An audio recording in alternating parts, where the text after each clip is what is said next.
What's up, guys? Welcome back to the garage. Last week we worked on a Skyline, a little bit dry ice action.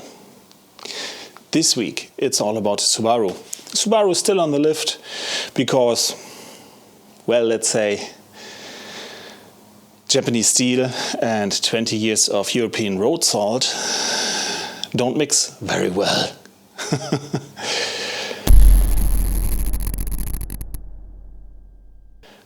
In this episode I'm going to show you how we weld the right side and how we start the left side. And trust me, guys, it's bad. It's really, really bad. It's about saving or scrapping. Let's see. Right now, we're looking at two different worlds. On this side, we've already put in the hours, welded, grinded and reconstructed to get that rocker panel back to factory strength. And maybe a little bit more. It's the proof that saving the Subaru is possible. But as we fly over to the other side, the reality hits. This is the scrap part of the equation. No more clean metal, just layers of rust and neglect waiting to be cut out. This is exactly where the real surgery begins.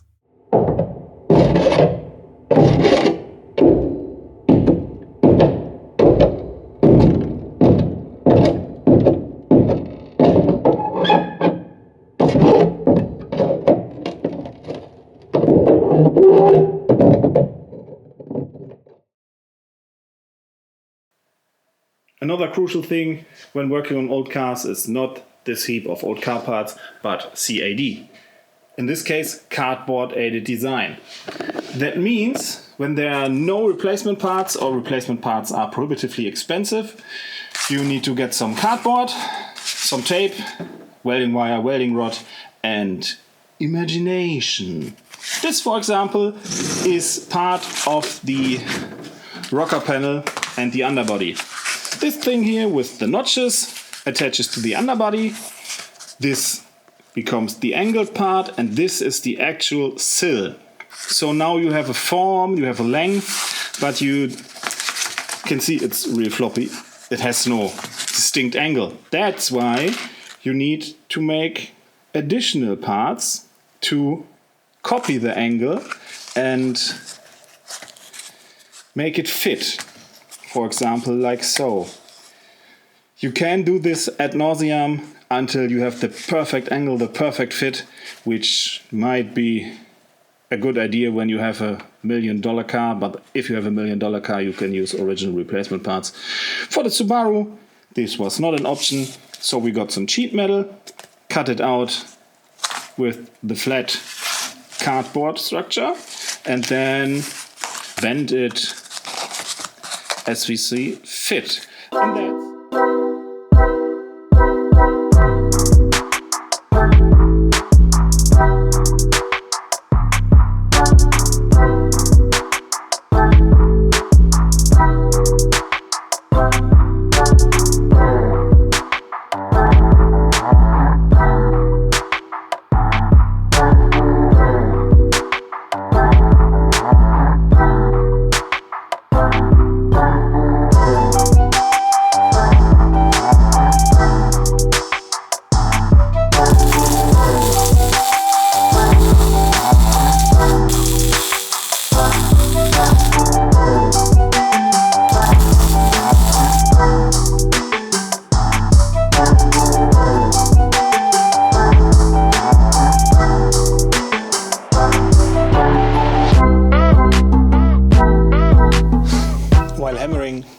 any kind of life out of the new sill of the Subaru, I was thinking about the next steps.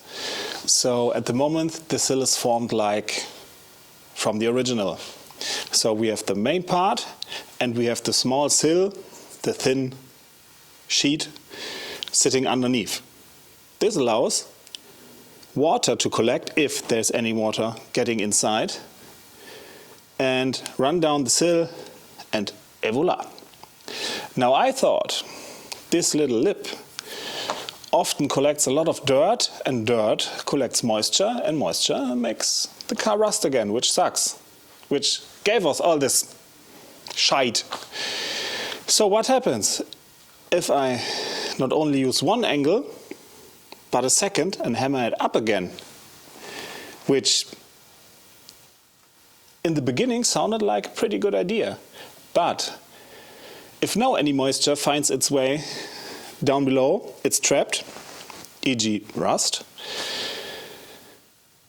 And if any dirt finds from the other side its way, the dirt stays, the moisture stays even more so, and even faster it will rust again. So the plan at the moment is to leave it like an L shape, have it a little bit on the inside so that we still have a lip, and put a silicone bead on this lip. So we are 100% sure that we do not get any dirt or moisture from the outside, and the inside will be protected with, I believe, fluid film. Yes, fluid film it was. So this is the plan for the foreseeable future, because at the moment we still have one important thing left. Everything you can see here in brown, reddish brown, is one component primer, which is enough for flat surfaces. Let's be honest there. But the weld beads, they might benefit from two component primer. So epoxy especially. So that's why we're gonna get out the angle grinder and get rid of some parts of our priming job to just do it again sometimes later. And this is how we made this side not look like shit anymore.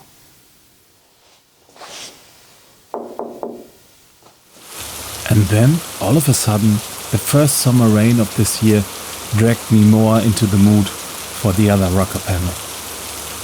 Honestly guys, this thing looks like we parked it in the ocean. This watch is totally soft. No matter how much it bucks or buckles, if the car wants it or not.